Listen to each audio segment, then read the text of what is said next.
చెప్పేవా చెవిలోన ఒక మాట, పువ్వులతో తుమ్మెద చెప్పే మాట.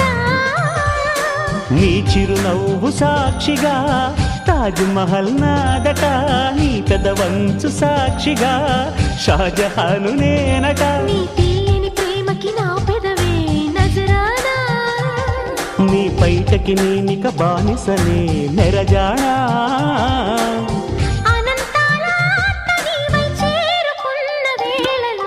కోకలు కట్టిన కోయిలా కమ్మని కౌగిలియవే.